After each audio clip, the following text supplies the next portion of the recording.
Estás escuchando Streaming, la agenda semanal de Fuera de Series. Desde que ya ha llegado el frío en otoño, California, estás escuchando Streaming de Fuera de Series, el programa que semana a semana te trae todas las noticias, comentarios y curiosidades del mundo de las series de televisión. Yo soy CJ Navas y para hacer repaso de lo mejor y lo peor de los próximos 7 días, los que van del 16 al 22 de septiembre en el mundo de las series, me acompaña como siempre Álvaro Nieva. Álvaro, ¿cómo llevamos? ¿Ya has sacado la mantita y estas cosas? Pues sí, muy triste por el tema del frío, pero bueno, se compensa con buena ración de serie, que no nos da tiempo a ver todo lo que se está estrenando últimamente, pero bueno, Sex Education ya os digo que me tiene el corazoncito caliente, así que mira eso que nos llevamos. Se ha notado desde luego que vuelve a funcionar toda la maquinaria, especialmente americana, también aquí en España. Tenemos una barbaridad, luego repasaremos con Marichola Zaval, como siempre, la agenda de estrenos y es apabullante, y eso es solamente las cosas nuevas que llegan. Seguimos teniendo un montón de series que se estrenan semana a semana y lo que está por venir. Esto es una verdadera locura. Tendremos, como siempre, un poquito más adelante en el programa el Power Rankings, con la serie más vista de todos vosotros. Tendremos esas dos nuevas secciones, comentando que contaremos con el creador de Anna Tramel, el juego, que se estrenaba esta pasada o esta misma semana en televisión española, y nos va a contar un poquito de cómo fue Roberto Santiago, el creador de la serie, el mundo del juego y cómo fue la idea del rodaje. Tendremos también esa sección de recomendaciones, además de las nuestras, con alguien importante. Tendremos un creador de series española al que le tenemos mucho cariño en esta casa. Y antes de todo eso, como siempre, empezamos con nuestras noticias, las críticas y el resto de las cosas, ¿no, Álvaro? Actualidad. Estas son las noticias y críticas más destacadas de la semana. Sí, pero CJ, déjame esta semana que sea yo el que tome la voz cantante porque, bueno, te toca hoy darnos explicaciones tanto a mí como a los seguidores de Fuera de Serie. Que dicho así, parece que te voy a echar la bronca o que ha hecho algo malo, pero ni mucho menos. Me explico. Tenemos noticias muy buenas desde el Conecta Ficción. Pero antes de contar lo que tú nos tienes que contar sobre el Conecta Ficción, explícanos un poco pues, en qué consiste, para quien no lo sepa, el Conecta Ficción, que se cuece ahí y todas esas cosas. Pues el Conectaficción es un evento centrado en ficción, en series. Es la quinta edición esta que se celebraba en Pamplona, en Navarra. Las dos primeras, quiero recordar, que se celebraron en Santiago de Compostela, en Galicia. Y es cierto que es un evento curioso en cuanto a su formato, porque desde el principio no tenía idea de ser un festival, sino ser realmente un evento de concentración de la industria. Es fundamentalmente un punto de encuentro entre creadores de series o potenciales creadores, productores de series y plataformas o cadenas que puedan estrenar las mismas. Desde el principio se ha hecho mucho hincapié en hacer presentaciones de proyectos que estén de distintos estados y hacer, pues eso, presentación o pitch, que al final es como lo llaman en el género americano, y ha tenido mucha fama con el paso del tiempo porque varios de estos pitch o varias de estas propuestas iniciales se han convertido en serie después. La primera, desde luego, fue Malaca, han sido prácticamente en todas las ediciones, hemos tenido alguna más, y es, como os digo, un encuentro de 300 o 400. Desde la edición pasada se ha abierto más a prensa, de hecho tuvieron la presentación de Anna Tramel que comentábamos antes. El año pasado también presentaron un par de series, no tanto como puede ser en otros festivales, pero al final es un evento muy chulo de industria que se hace en Navarra, que siempre es una buena excusa para ir para allá. Y entonces, aquí teníamos la sorpresa, que además yo sabía, pero sabía muy poco y me fui enterando por las redes, porque CJ para esta cosa es muy reservado y va con pies de plomo hasta que las cosas van cuajando y se van solidificando. Ahora sí, cuéntanos lo más emocionante, ¿qué es esto de Agencia de Detectives Harrogate? Que te lo tenía muy calladito. Pues Agencia de Detective Harrogate es una ideica que se me ocurrió a mí, que desarrollé junto con Juan Galonce durante el confinamiento, de hacer una serie familiar. Realmente es una propuesta de serie, de hacer una serie familiar para el público infantil, pero que realmente se puede ver en familia, eso es como lo decimos nosotros, que gira alrededor de tres pequeñas investigadoras que descubren unos antiguos cuadernos de su abuela fallecida, y es que la abuela era muy, muy, muy seguidora de Agatha Christie y en sus ratos libres escribía novelas de intriga y de investigación, ¿no? Entonces, a partir de este encuentro y de una cosa que ocurrió, escuché a una de ellas cuando vuelven a la casa del pueblo del abuelo, que es que el abuelo quiere vender la casa porque se la hace muy grande y no tiene dinero. Las tres niñas viven un verano de aventuras en el que tratan de ayudar al abuelo encontrando un tesoro escondido que narra la propia abuela en esas mismas novelas y luego viviendo en cada uno de los episodios, al menos ese planteamiento, distintas aventuras en ese verano mágico. Como digo, al final era una idea pues de varias ideas que teníamos de series que eran mucho más adultas, pero esta a mí surgió solo fundamentalmente en el confinamiento, ¿no? De tener cosas que poder ver las crías, pero que puedas ver con ellas, ¿no? Que al final muchas de las cosas que ves con los niños o las ves tú o las ven ellos, pero no tienen ninguna gana de verla. Y tuvimos la suerte, es un proyecto que llevamos circulando de hace tiempo aquí, sobre todo en la Comunidad Valenciana, y hablando con Apunt, y hablando con gente, lo presentamos al uno de los concursos que había de pitch allí, que era el del forma corta o de tiempo de duración corta, que es el que teníamos. Tuvimos la suerte de 70 y tantos ser uno de los 5 seleccionados y tuvimos más suerte todavía porque nos dieron el premio finalmente dentro de la categoría. Así que estamos muy, muy contentos. Estamos ahora viendo a ver qué posibilidades tiene el proyecto de salir adelante y de hacerlo, y hablando, pues eso, aprovechando lo que tuvimos en Conecta Ficción, de hablar con productores, hablar con cadenas y hablar con distinta gente para verla, y muy ilusionados, porque al final, quieras que no, es un proyecto que le tenemos mucho cariño desde que lo desarrollamos y a ver qué ocurre con él, ¿no? Al final, una cosa es que tengas inicialmente el proyecto y que tenga los premios, y otra cosa que se desarrolle, pero sí que tengo muy buena pinta, Loro. O sea, yo tengo mucha ilusión en que al menos pueda seguir los siguientes pasos y poder hacer alguna cosa con el proyecto. Sí, porque es cierto que es difícil sacar adelante un proyecto, es difícil pues eso, que pase de la idea que uno tiene en la cabeza al papel y luego del papel a la pantalla ya hay un mundo, pero estáis dando muy buenos pasos y además tenéis un buen fichaje, que esto sí que me sorprendió a mí. Es que no nos cuenta nada para esta cosa. Uno de los guionistas, pues ahora que además aquí en esta casa, ya sabéis los que no escucháis fielmente que le queremos mucho, un guionista que habéis fichado para el proyecto que se ha sumado. ¿Quién es? Cuéntanos. Pues tenemos en el proyecto a Borja González Santolaya y Ángel Agudo, y al final son fundamentalmente amigos, aparte de dos absolutos genios del medio. Aquellos oyentes que nos llevan más de 10 años oyendo fuera de serie recordarán a Borja, que hace pues esos 10 años hablaba de cómo estaba la situación de la industria española, y lo teníamos cada 15 días o cada mes aproximadamente, y cuando les contamos la idea tuvieron también sumarse al proyecto. Ángel ha trabajado, de hecho hasta ahora, como coordinador de guión en Amares para Siempre, y ha hecho varias producciones, hizo El Punto Frío y ha hecho varias cositas recientemente en plataformas también, y Borja todos los conocéis evidentemente por Luimelia, aunque también estuvo previamente en Amares para Siempre, y a partir de ahí es donde salió, ¿no? Entonces, desde luego, una de las cosas que se busca desde luego en los pitches es el ver qué equipo tienes creativo, más que los actores. Yo creo que los actores al final siempre dependen mucho de las agendas y de cuándo quiere hacerlo, y es lo que vas a meter, pero sí que es una cosa que notamos bastante. Se valora mucho que cuando vas con un proyecto de esto vayas con nombres, ¿no? Lo oímos siempre en Estados Unidos, el tal cosa que vaya con el sello de JJ Abrams, o que vaya con el de Ryan Murphy, o de que vaya con Shonda Rhimes, o que vaya con uno de estos cabezas visibles, hace que el proyecto salga. Y también en menor medida, y salvando muchísimo la distancia, será aquí. Entonces sí que hablamos con ellos de principio, les planteamos el proyecto, si querían sumarse, porque al final necesitaríamos tanto guionistas como directores, y los dos tuvieron a bien sumarse. Ángel en la parte de guión, y Borja tanto involucrado con el guión como en su caso, llegado el caso, de dirigirlo, ¿no? Entonces, bueno, pues también es otra parte que nos da muchísima alegría el poder hacerlo, y es otra razón más para intentar sacar el proyecto, porque me parecería muchísimo poder sacarle la serie adelante.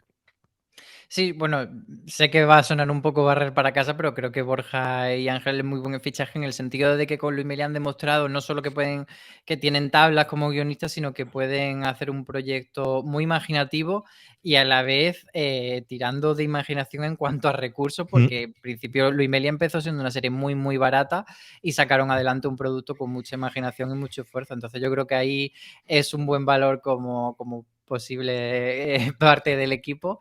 Y hablando un poco de los pitching, aparte de este que vosotros hicisteis, ¿hay alguno otro que te llamase la atención, que te pareciese un proyecto interesante de los que se presentaron en el Conecta? Había varias cosas interesantes. Es cierto que al final, cuando vas al Conecta, para Estaba tan tener nervioso que no claro, escuchaste yo nada. sé que allí por ejemplo, estaba Marina Sus, que publicó alguna cosa, y Juanma Fernández, que yo sé que estás tú enamorado del proyecto del que le escribió en el español sobre Eurovisión, y ahora hablas un poquito de él. Ellos sí pudieron disfrutar de los pitch. Yo al final iba zumbado de un lado para otro, de reunión en reunión, y de cosas similares. De hecho, estuvimos en nuestra sesión de pitch hasta que nos tocó a nosotros, y luego ya nos fuimos. Pero sí que había cosas bastante interesantes. O sea, lo que sí que había, y sobre todo temáticas muy, muy diferentes. Había mucho peso de thriller, había mucho peso de ciencia ficción, y luego este de Eurovisión, que yo sé que a ti te hizo especial ilusión. Sí, porque es una idea, la verdad, muy original, de esas que dice, jolín, ¿por qué no se me ha ocurrido a mí? Que básicamente es hacer una comedia de oficina tipo VIP, tipo de Office, pero con la delegación española de Eurovisión. Entonces entiendo que lo que querrán es mostrar cómo es todo ese proceso. Para quien no lo sepa lo que es la delegación de Eurovisión, es quien se encarga de decidir, bueno, desde el principio de cómo va a ser la preselección, qué artistas son los que quieren llevar a Eurovisión, qué propuestas, y luego pues ya todo lo que es el tema de cómo va a ser la coreografía, los arreglos musicales, la puesta en escena, todo eso, pues materializarlo hasta llevarlo a Eurovisión. Y creo que la verdad que puede ser un contexto bastante original como para hacer una comedia ahí, así que la verdad es que me llamaba la atención. Sí, tiene muy buena pinta y hay varios más. Los tenéis todos en Conecta Ficción, porque además están todos los pitch y ellos aproximadamente a las 2 semanas o 3 semanas los suelen subir todas las sesiones a YouTube. Así que si estáis interesados en verla, la podéis ver allí, creo que incluido la gala de premios que podéis recogerla. Vamos terminando con esta parte, Álvaro. Vamos ya con nuestras noticias, que al final Venga. hemos metido 10 minutos hablando sobre Agencia de Detective Harrogate, que me parece mucho. Hablando de series que nos gustan mucho, Los Soprano va a estrenar dentro de nada su película precuela y hemos sabido que una de las intérpretes de Los Soprano iba a estar, pero al final no. Y es nada menos que Eddie Falco, la icónica Carmela Soprano, que bueno, pues nos han contado eso, que sí, que se grabó algo con ella, que apareció, se volvió a meter en la piel de Carmela, y ha sido Alan Taylor, el director de la película, The Many Saints of Newark, que es, para quien no lo sepa, una precuela que se ha hecho sobre Los Soprano, en la que Michael Gandolfini, que es el hijo de James Gandolfini, va a interpretar a Tony Soprano de joven, va a estar ambientada como de finales de los 60, principios de los 70, y además es una película con el guión de David Chase, que era el creador de la serie. Entonces lo que ha contado Alan Taylor es que no tenían muy claro, bueno, él explica que es bastante común que cuando empieza a hacer la película no tengas cerrado todo, que hay películas en las que, bueno, pues prueba varias cosas, prueba escenas que luego no entran en montaje o que no funcionan por lo que sea. Entonces, lo que cuenta es que no tenían muy claro cómo empezar la película, el arranque, y que hicieron una escena, pues eso, con Carmela Soprano, pero no explican exactamente qué, pero bueno, por el contexto podemos entender que quizá pues fuese una escena en el futuro y que de ahí saltasen ya a... Incluso se ha especulado pues que si era el funeral de Tony en el futuro y de ahí saltar hacia el pasado para narrar su auge y sus comienzos, pero eso que no nos ha dado exactamente ese, y nos queda la duda de si la veremos en una escena eliminada en algún momento de la vida. La película se estrena en Estados Unidos el viernes que viene, simultáneamente en cines y en HBO Max. Aquí se estrena también, Álvaro, porque no he leído absolutamente nada de si aquí se va a pasar o no se va a pasar. Pues en ¿Lo he mirado? HBO España, En HBO España en seguro que no. principio no la tienen, y aquí quien la tiene es Warner Bros. España. Yo estuve mirando y las fechas como que bailaban, había unos medios que citaban una fecha, otra, pero como se ha ido retrasando, parece que todavía no se estrena, que está como pendiente de ponerle fecha. Como os digo, allí se estrena el viernes que viene, si no recuerdo mal de memoria, el día 1 de octubre. Están empezando a salir las críticas durante esta semana y no son especialmente buenas. No es que sean terroríficas ni malas, pero muy, muy buenas lo que he leído hasta ahora. Desde luego no es. Me falta todavía que salga de Seppingwall, que hizo una gran despliegue en el Rolling Stone hablando sobre la película en concreto durante todo el mes, pero su crítica todavía no ha salido. De una de las ganadoras de los semi, que dedicamos este lunes pasado, hicimos un especial sobre ello, fue Gambito de Dama, y bueno, pues cuando hay dinero estas cosas ocurren, cuando las cosas tienen éxito, y de repente una denuncia por 5 millones, porque puestos a denunciar, pues denuncia por lo que quieren, ¿no? Pues sí, ha sido una gran ajedrecista, espero decir bien el nombre, no lo voy a decir, spoiler, no lo voy a decir bien, es Nona Gabrindashvili, es una de las grandes ajedrecistas de la historia, considerada la primera mujer gran maestra de ajedrez, y pues eso, en Gambito de Dama se hacía un comentario no muy bueno hacia ella, que bueno, pues lo han considerado como un agravio y la han denunciado.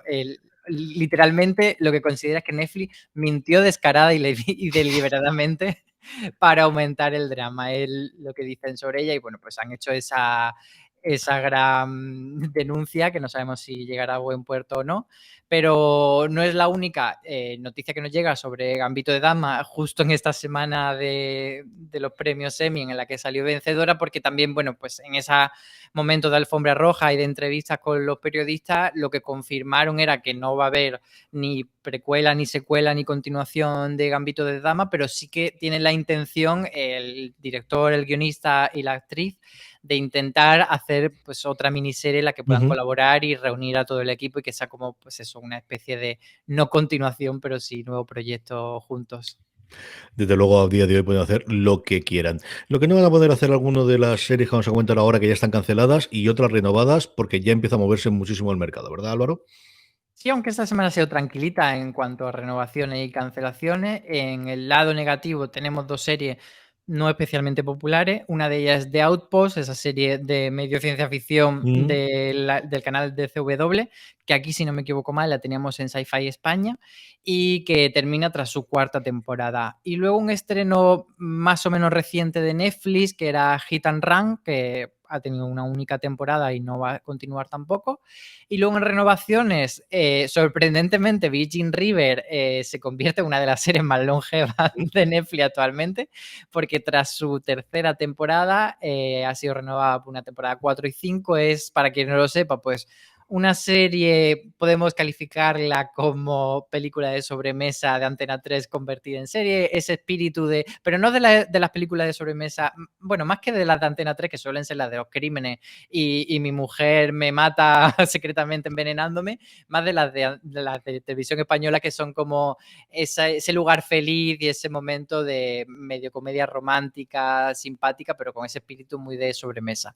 Entonces, Virgin River va a llegar seguro hasta la temporada 5. Y luego dos cositas de animación, El asombroso mundo de Gumball, que era una serie mítica de Cartoon Network que ya había finalizado, pues HBO Max ha decidido revivirla y hacer más temporadas. Y luego Paramount Plus ha renovado por una segunda temporada Rugrats. La nueva versión también. Gumball es una serie que a mí siempre me ha fascinado la estética que tiene. Está muy chula, yo la he visto Es alguna vez. preciosa, Es preciosa. una idea de pelota, pero está muy divertida. Y Hit and Run, yo no me acordaba de ella, me la comentaron el fin de semana pasada en una compañera del departamento de la universidad y acaba en un cliffhanger, por lo que me han comentado y por lo que lo he podido leer, interesante. Así que más de un cabreo llevará para sumar a la lista Netflix de cancelaciones. Vamos a tornar a toda la actualidad y escuchamos, como siempre, la recomendación de la semana que nos trae alguien importante. En este caso, contamos con Nacho López, el creador de la serie Perdida de Antena 3, que ahora se puede ver en Netflix, y que además próximamente veremos en Amazon otra serie de la que Nacho es guionista, que es Operación Marea Negra, sobre el narco submarino que fue capturado en 2019 en la costa de Galicia. Esto es lo que nos recomienda Nacho López. Mi recomendación es para Mare of Easttown de HBO, una serie protagonizada por Kate Winslet, que está estupenda, sin maquillar, y que ha ganado el Emmy a la mejor actriz, con este personaje de una detective ruda y antipática de un pueblo pequeño de Pensilvania, que investiga un asesinato local mientras intenta que su familia no se desmorone. La serie arranca con el asesinato de una chica, que ya es algo que empieza a convertirse en un cliché, pero luego en realidad nos cuentan ese pueblo y esos personajes, sobre todo, que conforman el núcleo familiar y afectivo de la protagonista, con unas relaciones familiares que al principio me resultaron quizá demasiado complejas, pero que poco a poco vamos desentrañando y comprendiendo. A la vez avanza la investigación policial con cierto clasicismo, pero que funciona bien, con resortes narrativos bien construidos que nos llevan a ir pues sospechando de una persona o de otra hasta que nos vamos acercando hacia el verdadero culpable, ¿no? La serie es un ejemplo de cómo un relato de género y policial hasta cierto punto convencional puede convertirse en una propuesta novedosa gracias precisamente a una visión autoral, a una mirada personal de un escritor, en este caso el creador, Brad Inglesby, que es un guionista, en cuyas historias casi siempre los problemas familiares y los vínculos afectivos pues tienen una importancia fundamental, ¿no? Por eso lo más interesante es ese personaje central que interpreta Kate Winslet, una mujer que sufrió la pérdida de un hijo, que lleva un año atascada en una investigación por la desaparición de una chica, y que aporta una reflexión interesante cuando dice eso de que lograr algo muy grande en la vida o muy importante está sobrevalorado, porque a partir de ahí todo el mundo va a esperar eso de ti constantemente y al final les vas a decepcionar antes o después, ¿no? Por todo esto y por mucho más, os recomiendo encarecidamente ver Mare of Easttown en HBO. Seguimos con nuestro repaso y críticas, porque como os decía antes, hay un montón de estrenos y tenemos, por tanto, un montón de críticas en fuera de series. La primera de ellas, American Horror Stories, con esa S final. Esta serie que nos decían que era un episodio separado y nos encontramos con que el primero ya son 2 episodios, Álvaro. Sí, es como cómo empezar poniéndote tu propia regla e incumplirla a la primera de cambio.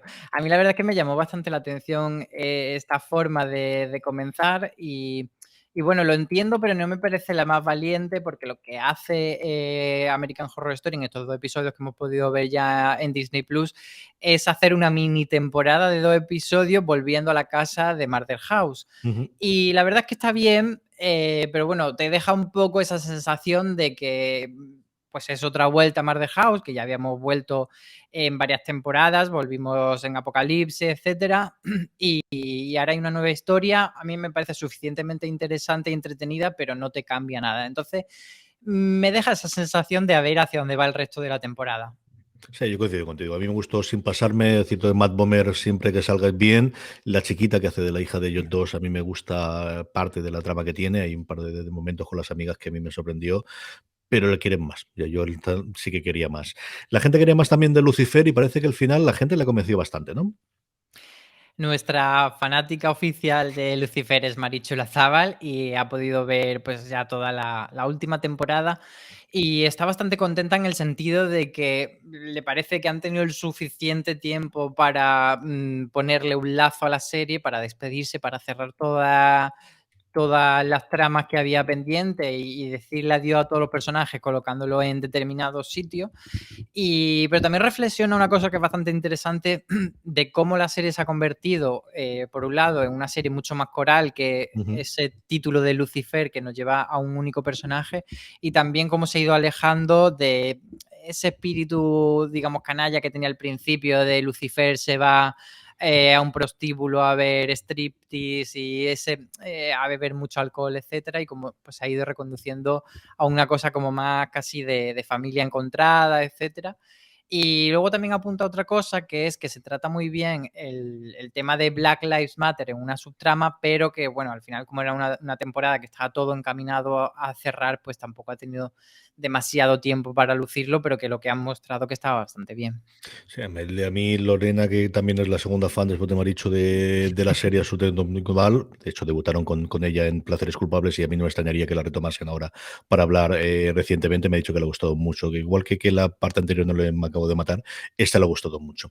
La que parece que no ha gustado especialmente a Beatriz Martínez es Los Protegidos el Regreso, yo creo que es el titular más cafre que ha hecho Beatriz desde que está con nosotros de crítica de alguna serie.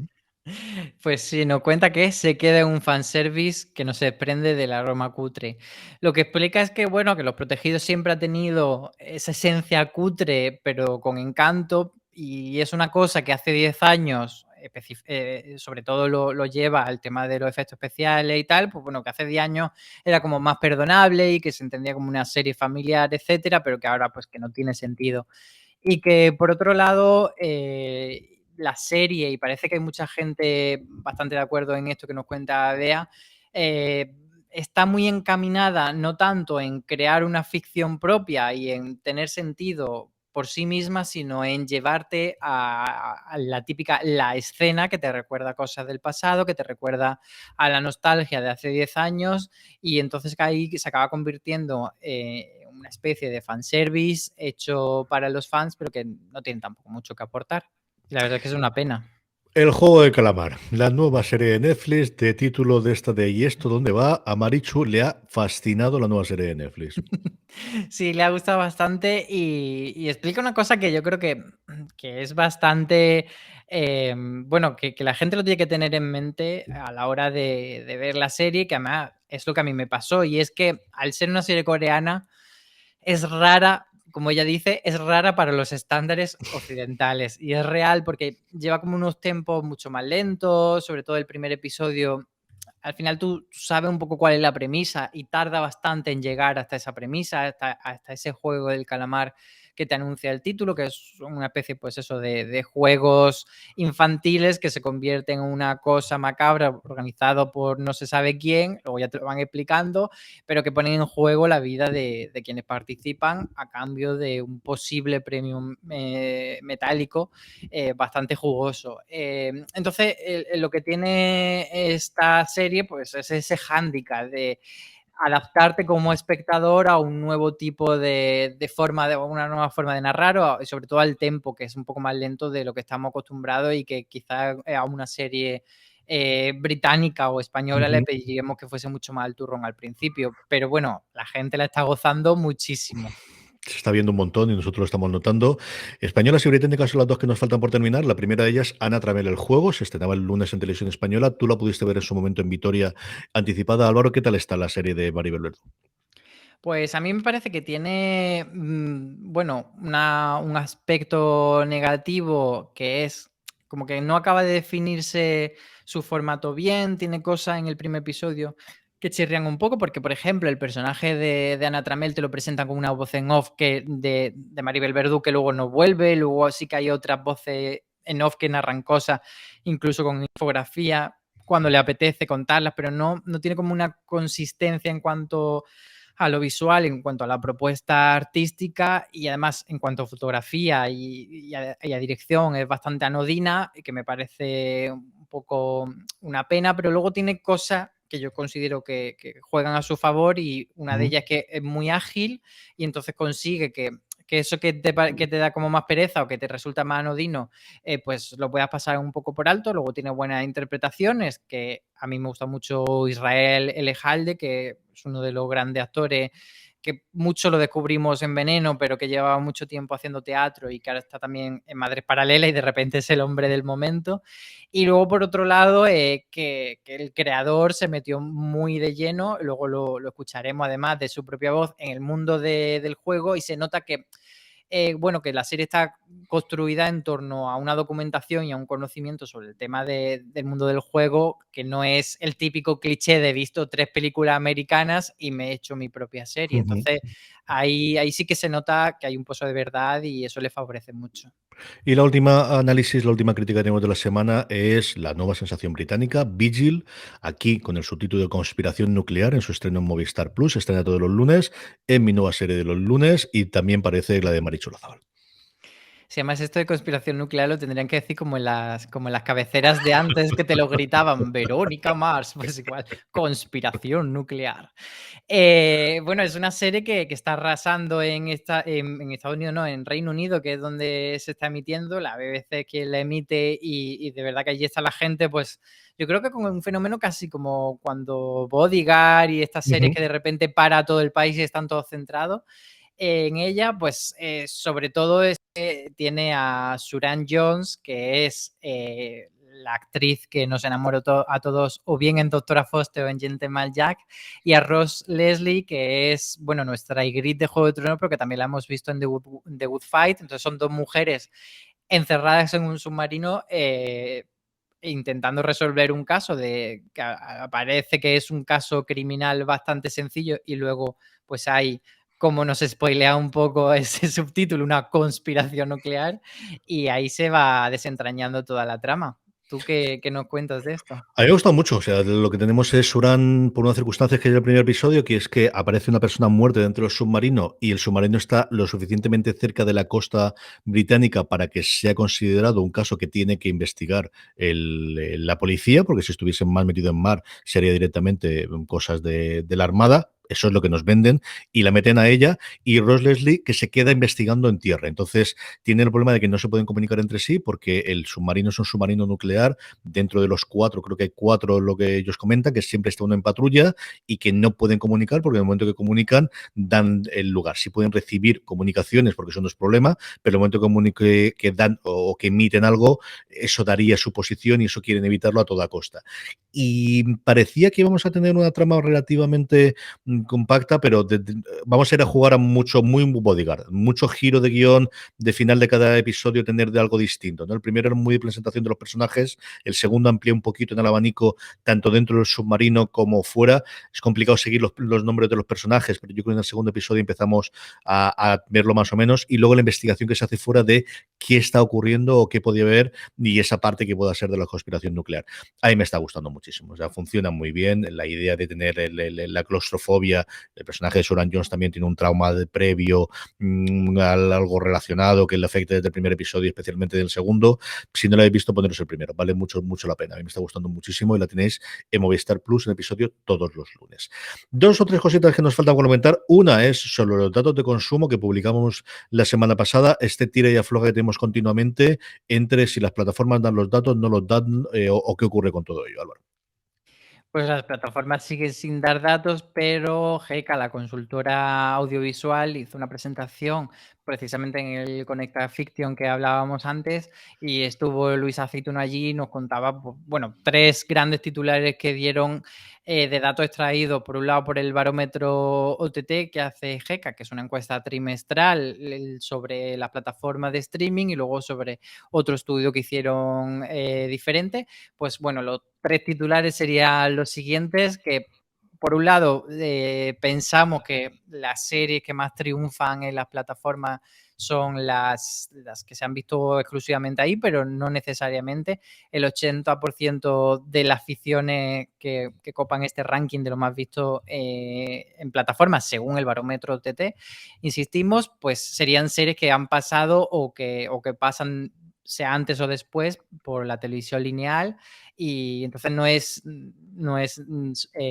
quizá el mito ese que tenemos de cuáles son las más vistas. Y, por ejemplo, La que se avecina es una de esas series que suele ser la más vista según esta oleada. Luego también nos cuentan que según, bueno, pues el 75,8% de los encuestados ven las series en versión doblada, y entonces se desmonta quizá un poco el mito de que todos las vemos en versión original con subtítulos. Y luego el tercer titular sería que las plataformas, respecto a cuál es el volumen de producción de las plataformas. Y es que España es el país con mayor porcentaje de originales de plataforma en relación a toda su producción nacional generada en un año. Es decir, en el año 2000, de todas las series españolas que se hicieron, un 76% de las españolas eran destinadas para las plataformas, que es un número muy, muy alto. Por ejemplo, en Estados Unidos sería del 57% y en Reino Unido había muy pocas. Solo 8 de las 87 series que se hicieron en el año 2000 eran exclusivamente para plataformas. Aquí se ha notado muchísimo todo el tema de Mediaset, la incorporación de las series internacionales, especialmente turcas, de Antena 3, y que Televisión Española al final pues tiene lo hueco que tiene, es que no hay más, y las cadenas de pago han ido produciendo poquito a poco, pero se ha acabado, y ya estamos viendo cómo TNT, la producción se está yendo a HBO Max, y exactamente igual, el futuro clarísimamente es de las plataformas.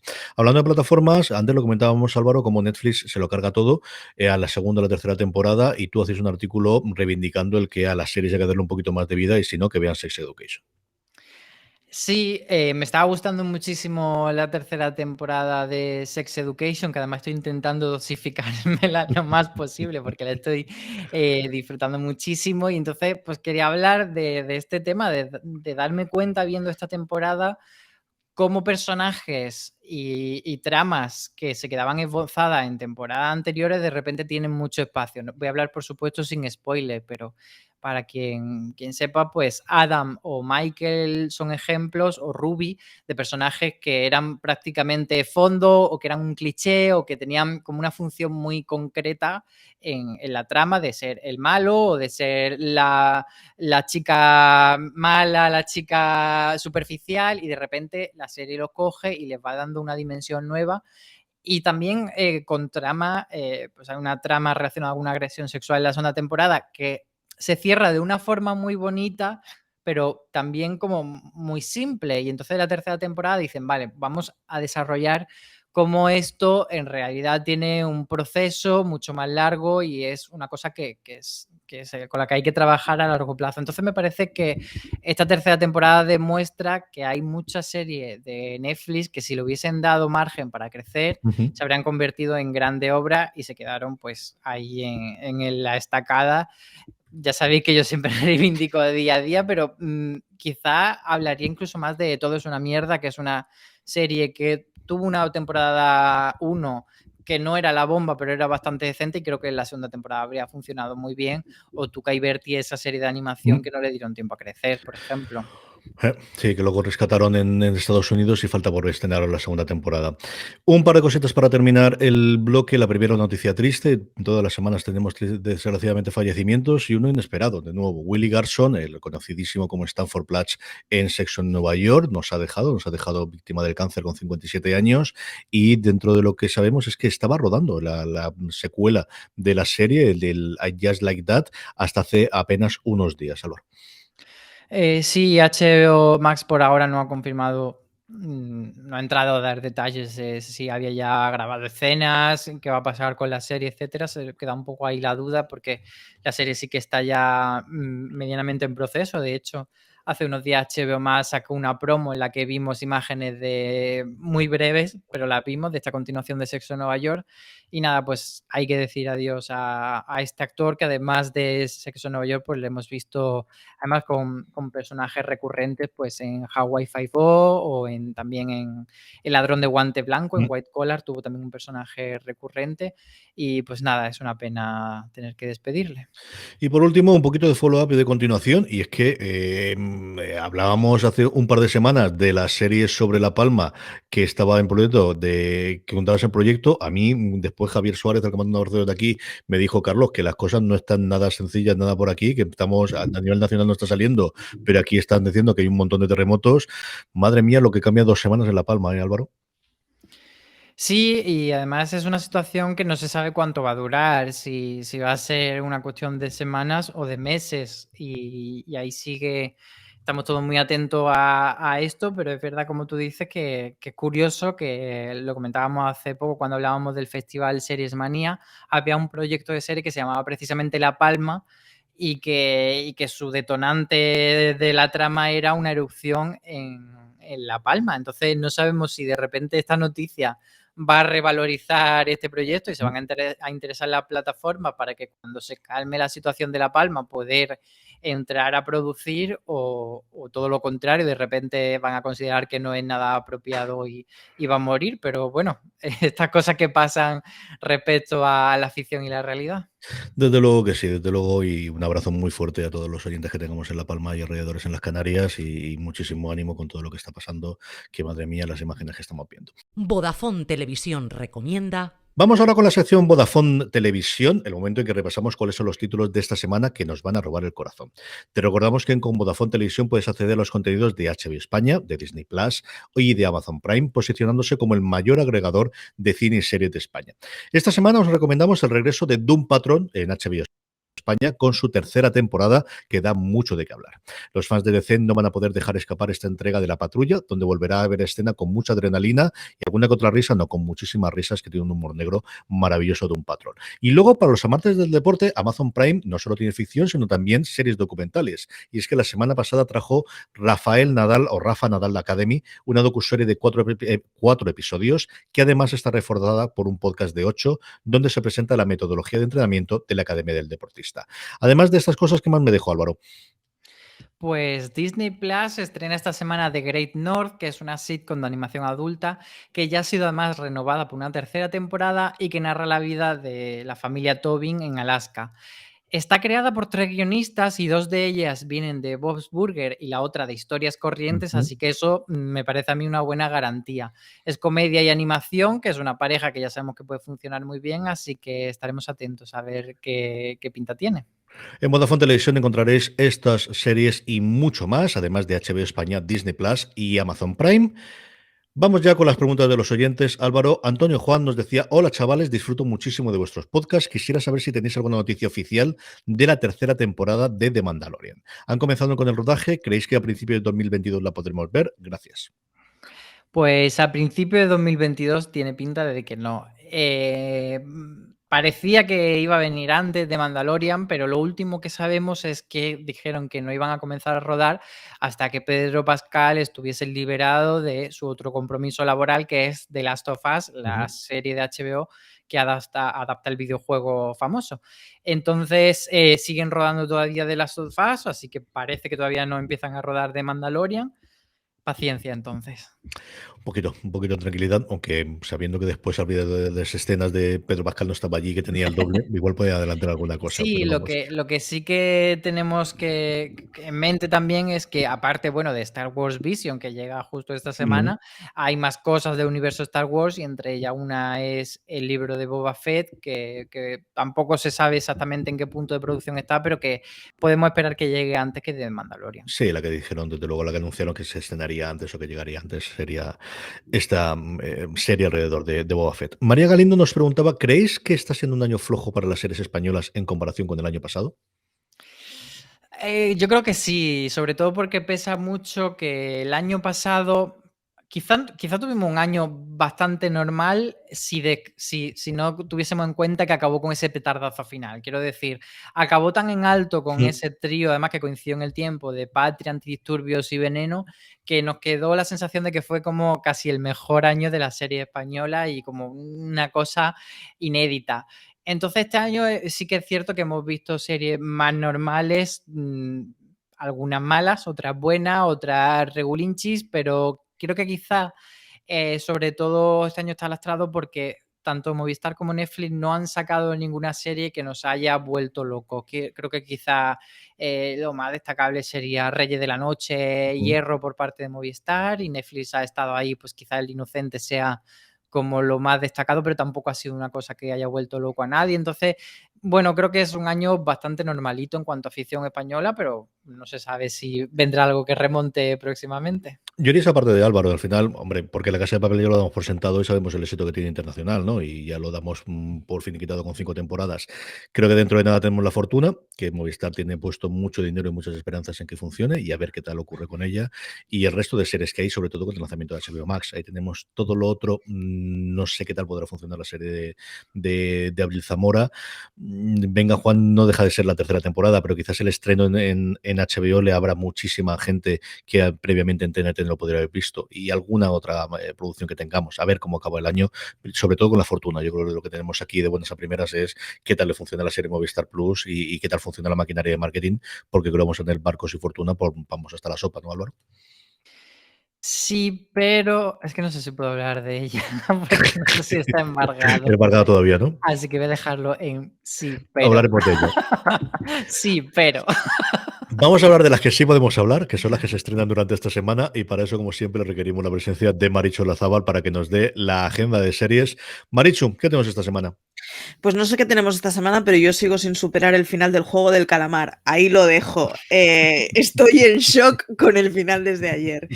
En fin, el jueves 23 de septiembre Amazon Prime Video estrena la tercera temporada de Madres, que así a lo tonto lleva 3. Por su parte, Movistar Series estrena la cuarta temporada de AP Bio, de la que yo no os puedo decir mucho, pero si vais al Placeres Culpables, Lorena justo hablaba la semana pasada de ella. A ella le está gustando mucho. Sí. Y Fox estrena la quinta temporada de MacGyver, que es una serie que yo tenía fuera del radar y de golpe veo que le han crecido 5 temporadas.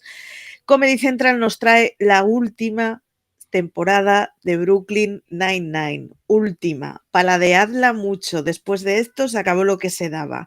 Y Sundance TV nos trae Peacemaker en Sundance TV. El viernes 24 de septiembre Netflix estrena Misa de Medianoche. Y me coso la boca porque yo ya la he empezado a ver. Y la segunda temporada de Blood and Water, que es una serie un poco petardita sudafricana del año pasado, que estoy deseando ver. Así que estas cosas que pasan, que cuando ves la primera temporada no, pero cuando te enteras de que va a haber una segunda te alegras. Amazon Prime Video trae la cuarta temporada de Goliath y, como habéis dicho, HBO España trae la tercera de Doom Patrol. Por su parte, Apple TV Plus estrena por fin Fundación, así que ya este viernes estamos todos ocupados. El lunes 27 de septiembre, A3 Player Premium estrena Toy Boy la temporada 2 y Star Play estrena BMF, que es algo a lo que le tengo muy perdido el rastro. El miércoles 29 de septiembre, Disney Plus estrena la segunda temporada de Grownish. Disney Plus estrena también, como habéis dicho, la serie de animación de Great North. Y Netflix trae el caso Hartung, al que le tengo muchas ganas. Todo esto, Marichu, ¿qué te quedas con el caso Hartung? Con el caso Hartung y con Brooklyn Nine-Nine. Brooklyn Nine-Nine, o sea, voy a ser la pesada que todas las semanas os diga que, oh Dios mío, se nos está despidiendo. Yo al Hartung le tengo también bastante ganas. Gracias, Marichu. Hasta la semana que viene. Álvaro, de todo esto, ¿qué te parece más ver? Pues fíjate que Fundación llevamos anticipándolo mucho tiempo y con muchas ganas, pero creo que esta semana puede estar eclipsada por otras dos series. El caso Hartung es una serie basada en un libro que escribió el creador de The Killing y que él mismo adapta en formato serie. Creo que puede ser, quizá no tan que haga tanto ruido, pero que funcione bastante bien en Netflix, pero sobre todo Misa de Medianoche, que es la nueva serie de Mike Flanagan, el creador de La Maldición de Hill House, La Maldición de Bly Manor. Esta sí que va a ser un bombazo, que la va a ver todo el mundo. Así que yo os digo, si queréis estar en la conversación seriéfila, este fin de semana es la que tenéis que ver, Misa de Medianoche. Tiene una pinta el tráiler espectacular. Hemos visto nosotros la demanda que hay y Fundación estrena con 2 episodios de Apple TV Plus y no puedo decir nada más. Así que espectaculares. Pues ya habéis visto el tráiler, lo espectacular que es. Y el dinero se han gastado todo el del mundo y aquí tienen plan para 7 años, al menos lo decía Steven Goyer, que es la parte que a mí menos me atrae de toda la serie porque no me acaba de matar nunca las cosas que hace este hombre. Pero bueno, es el gran estreno desde luego de Apple TV Plus después de tener la gloria con Ted Lasso cuando menos lo esperaba y que la gente se esté sumando al carro de The Morning Show en su segunda temporada después de las leches que le dieron en la primera temporada. Así que Power Rankings, las series más vistas por los oyentes de Fuera de Series. poquito a poco. Vamos ya con los Power Rankings, que vamos ya con las series más vistas por toda nuestra querida audiencia durante la pasada semana. Un catálogo, un listado, unos Power Rankings que hacemos a través de una pequeña encuesta que os cargamos todas las semanas en fueradeseries.com y como siempre os digo, para que no se os olvide rellenarla y decirnos las 3 series que más os han gustado la semana anterior, uniros a nuestro grupo de Telegram, telegram.me/fuera de series. Ahí, además de poder hablar con 1.500 personas diariamente sobre series que conforman el grupo, nos podéis, cuando colgamos la encuesta, como os digo, escribirnos diciendo las 3 series que más os gustan en cuestión de 5 segundos. Y nuestros Power Rankings esta semana empiezan por ese What If, ese que pasaría así de Disney Plus, cae 6 puestos y se queda en el puesto número 10 de nuestros Power Rankings. Entra tímidamente al puesto número 9 El Juego del Calamar, esa serie de Netflix coreana de la que se está hablando mucho y yo creo, puedo ver que va a ir subiendo la semana que viene. Sí, yo coincido contigo. 2 son los que se deja Condena, la serie de Movistar Plus, estaba la semana pasada en el 6 y cae hasta el puesto número 8 de nuestros Power Rankings. El gran bombazo de La Casa de Papel se queda esta semana en el puesto número 7. ¿Por qué? Pues porque la temporada eran solo 5 episodios, era muy cortita, la gente ya la ha visto y se va retirando. Entonces pierde 6 posiciones, nada menos. 4 son los que suben la serie de la que hablábamos previamente, la serie del submarino, Vigil, Conspiración Nuclear, la serie de Movistar Plus, que coloca unas cuantas series esta semana dentro de nuestro Power Rankings. Sube 4 puestos y se queda en el puesto número 6.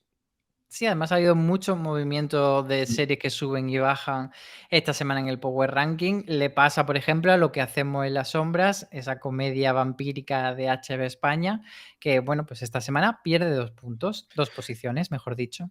Entrada fortísima al puesto número 4 de Sex Education. En otra semana lo normal es que fuese la entrada más fuerte, pero hay una por encima. Tercera temporada, como decía Álvaro antes, tenéis el comentario suyo en fueradeseries.com. Sex Education en Netflix en el puesto número 4 de los Power Rankings. Ted Lasso, pues se ha llevado el premio Emmy esta semana, pero no se ha llevado el número 1 del Power Ranking. Se queda en el puesto número 3 y pierde una posición. Fue un episodio curioso de los añadidos durante este mes. Les quedan 3 episodios, si no recuerdo mal, por terminar esta semana, esta temporada. Menos le quedan a Solo Asesinatos en el Edificio, la serie de Disney Plus que sabemos que está renovada por una segunda temporada. Uno de mis placeres absolutos y actuales. Me encanta esta serie, me divierto muchísimo con ella. 5 puestos sube hasta quedarse en el 2 de nuestro Power Rankings, Solo Asesinatos en el Edificio. Y en el 1, un fenómeno casi paranormal en el Power Rankings, porque yo no recuerdo que haya pasado mucho, que la semana pasada se perdió de la lista Nine Perfect Strangers, salió, la gente no decía estar viéndola, y esta semana pues se ve que todo el mundo ha empezado a hacer maratón. Yo de hecho lo hice esta semana, hacer maratón de cara a la final que es esta semana, y sube, pues eso, entra en la lista otra vez Nine Perfect Strangers y entra directa al puesto número 1. CJ, ¿esto había pasado? ¿Tú te acuerdas? Yo no recuerdo, si recuerdo desde luego entrar directamente, pero una serie a falta del último episodio que estuviese fuera del Power Rankings y entrase en el último, desde luego que no. Es cierto que el último episodio lo deja todo muy, muy ahí. A ver cuánta resolución hay. Yo es una serie que estoy viendo y que sigo viendo y que veo el día que se estrena, aunque en turno ya sigo sin saber si me está gustando o no. Y lo comentamos desde el principio cuando hablamos de la serie. Pero es cierto que sí que está teniendo cierto nombre y bueno, pues ahí tenemos el reflejo de que en el Power Rankings la hemos colocado directamente al primer puesto, cosa que desde luego no había ocurrido jamás una serie que ya estuviese en emisión, si de la noche a la mañana o entrar una nueva directamente al puesto número 1, lo tuvimos con todas las series en su momento con The Mandalorian, recuerdo de pasada y también con las series de Marvel en su momento, pero desde luego no esto de desaparecer y para el último episodio resurgir directamente al puesto número 1, no lo recuerdo. Yo creo que de esta deberíamos hacer un review, CJ, te invito. Yo creo que sí podemos hacerlo. Te invito a que lo hagamos, ¿no? Sí, Porque sí, yo creo que está para la semana que es que viene. no quiero decir nada ahora, pero me estoy mordiendo la lengua fuerte. Yo creo que sí que tengo que hacer para la semana que viene y publicarlo, porque es vaya locura, vaya ida de pelota absoluta de serie. Os vamos a decir adiós, como siempre, con una entrevista, con la entrevista que le hacíamos a Roberto Santiago, el creador de la serie Anna Trammell el juego, quien nos cuenta cómo se introdujo en primera persona en el mundo del juego, de las timbas de cartas y de los casinos para documentarse para su ficción. Álvaro Nieva, hasta la semana que viene. Muchos besos a todos. A todos vosotros os dejamos con las palabras de Roberto Santiago. Como siempre os digo, recordad, tened muchísimo cuidado ahí fuera. Anna Trammell, el juego, es una serie de ficción, y esto es importante dejarlo claro, es ficción. Pero al mismo tiempo, todo lo que se cuenta en ella sobre el mundo del juego está basado directamente en hechos reales. Y no son cosas que me hayan contado. Durante varios años, durante el proceso de documentación que hice en el mundo del juego, vi absolutamente todas las cosas que después están en la serie. Fue una inmersión, pues muy profunda, tanto en el juego legal como en el ilegal, en los casinos, casas de apuestas, casas deportivas, en las timbas clandestinas, que parece que suena algo muy peliculero, pero existen, y tanto que existen, y hay muchísimas. Yo recorrí muchas de ellas en España y fuera también, sobre todo en Europa, en Berlín, en Viena, en Londres, en París, en Cannes, también en el norte de Marruecos, en Tánger, en Marrakech, en muchos sitios, en Malta, en muchos sitios, y el nexo común es el mismo, que lo que hay en el mundo del juego no es eso que nos han vendido muchas veces en el cine o en la televisión, ese glamour, sino que lo que hay es ruina moral, ruina económica, miseria, y eso es lo que cuenta la serie, que el mundo del juego se nutre de gente que tiene una enfermedad, que es la ludopatía, y que es una enfermedad que ha ido en aumento, enfermedad reconocida por la Organización Mundial de la Salud, que ha ido en aumento en los últimos años, también por el auge del online, del juego online, aunque la serie, Anna Trammell, se centra en el juego presencial, ¿no? Ya digo, tanto casinos, casas de apuestas, como apuestas en timbas ilegales. El juego ilegal, que mucha gente me lo pregunta, ¿qué es el juego ilegal? Pues todo aquel que ocurre fuera de un recinto autorizado por la ley, como son los casinos, las casas de apuestas o los bingos. Todo ese juego es juego absolutamente ilegal y hay muchísimo. Vi a mucha gente perder todo lo que tenía durante mi inmersión en el mundo del juego y más allá de lo que tenía, que esa es una de las claves, cuando el jugador ya no solo apuesta a aquello que tiene, sino también a aquello que no tiene. Conocí en primerísima persona a jugadores profesionales. Todos los jugadores recreacionales, que son aquellos que no se dedican profesionalmente al juego, pierden, aunque en un momento determinado ganen, todos pierden absolutamente. y el 80 o el 90% de los jugadores profesionales también pierden, que eso muchas veces no se habla de ello. El juego no es una profesión, es una adicción y es una enfermedad. También traté con prestamistas, con corredores de apuestas. Es que de verdad que muchas veces que parece que todo esto pertenece al mundo de la ficción. Pues no, es real, es absolutamente real. Y sobre todo eso habla Anna Trammell, el juego, y lo hace de una manera, bueno, pues que espero que atrape al espectador, porque lo hace a través de un thriller de investigación judicial, y creo que es la manera que tiene la ficción de aportar un granito de arena a la sociedad en la que vivimos, que es precisamente traer historias que pueden hacer que la sociedad sea un poquito mejor, esta sociedad en la que vivimos.